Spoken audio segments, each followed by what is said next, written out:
Okay, part three. Who the F did I marry? And the question still remains, why the F did you stay, right? So we left off with Legion moving in with her, right? And we left off with him paying all the bills. And we left off with her being very excited. And we left off with her wanting to be married, right? So, not blaming, not judging. We all do things for the reasons why we do things for. But at some point in time, and so far into situation and circumstances, the light bulb should come on, right?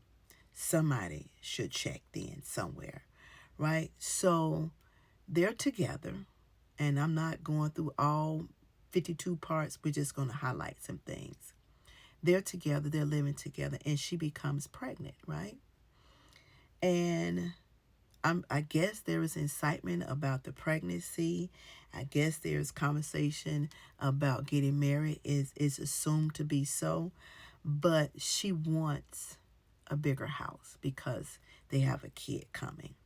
So miraculously, Legion presents an approval letter for from Chase Bank for $700,000, which is funny to me because didn't she say that he was staying in a studio apartment?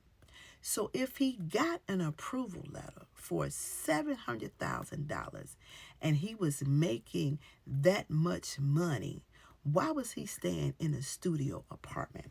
But neither here nor there. So he told her they would go house hunting, right? So I'm sure she's all excited. But we go back to buying the attire, which is money. We go back to paying all the bills, which is money. She don't want to live from paycheck to paycheck. Now he's presenting her with an approval letter for $700,000. You didn't check, you didn't validate, because approval letters do expire. You have to use them after a certain amount of time, right? But as they go along, complications arise. She started to feel a little pain. So she goes to the doctor, and the doctor tells her that she has to terminate the pregnancy. And the doctor give her options in terminating the pregnancy, right? And so she chooses an option where she has to go in, and they have to give her some medicine and do some things to push the baby out, right? And Legion tells her that he can't take her to the hospital, to the appointment, to get rid of the baby. She didn't want to do the DNC.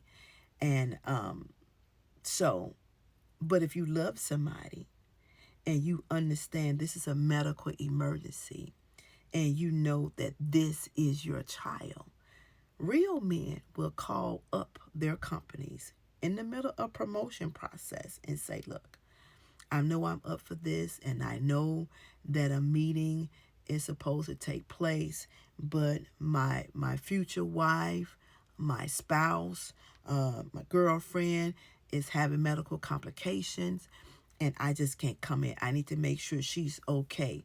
Any other human being would understand your explanation of that fact, right?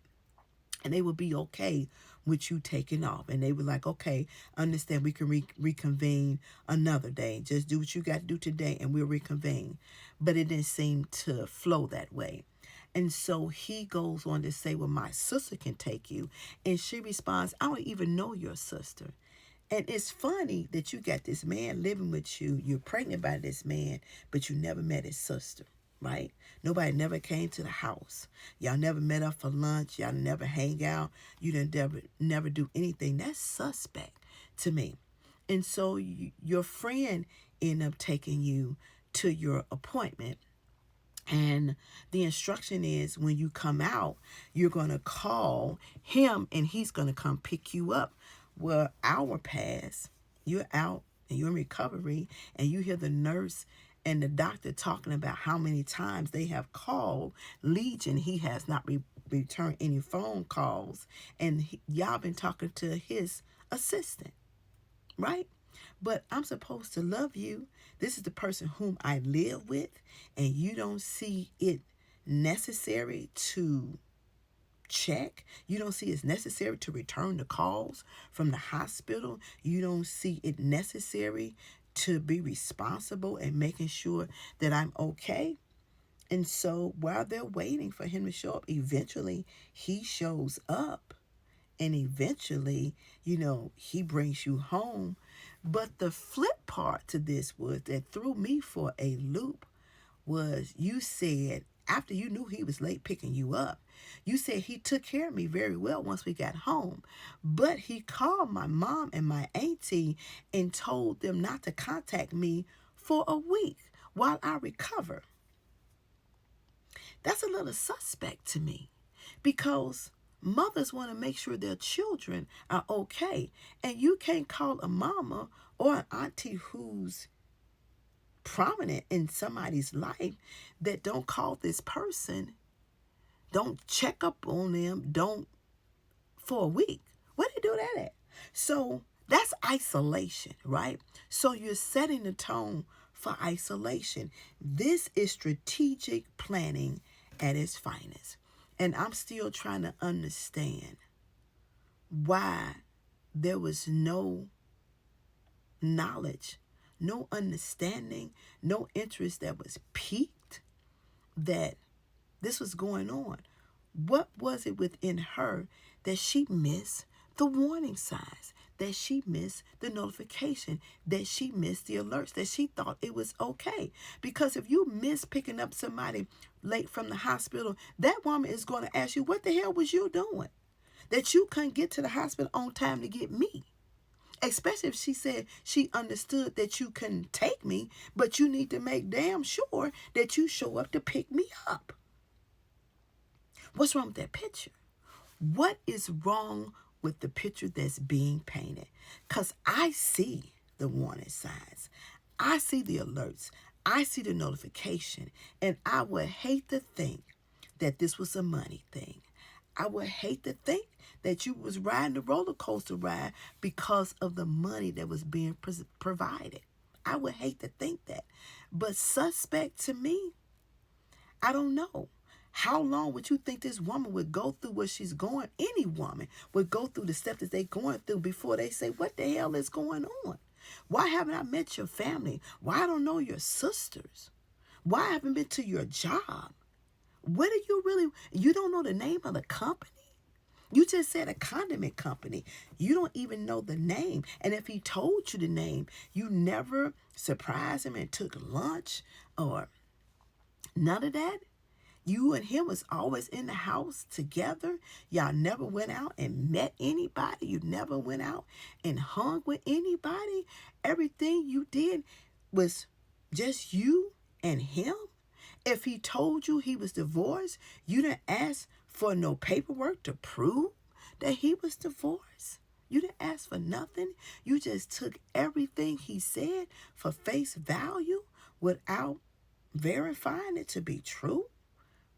Who goes into a relationship that they don't meet nobody? They don't know nobody. And then circumstance and situation arises, and then he's telling you that my sister can take you, but I never met your sister, ever. It's the first time I even heard about that you had a sister. And here's where our problem comes in. We don't ask enough questions. We're not inquisitive enough for certain things. And you need to ask all the questions you need to ask to check and verify to make sure your hiney is covered. Because y'all think this is new. It's not new. It happens all the time. Women get duped. You get caught up in the fantasy of what they can do for you. Make sure you can take care of yourself. And anything extra he do is a bonus. But when people don't show you certain things, you need to look at that thing. That is suspect all day long. And I don't know how it was missed. Maybe it was missed intentionally. And again, I'm not dinging her. I'm not blaming her. But the handwriting got bigger and bigger on the wall. And how did you miss it? I'm just saying. Please explain to me, because I don't get it. I don't. Part 4 is coming.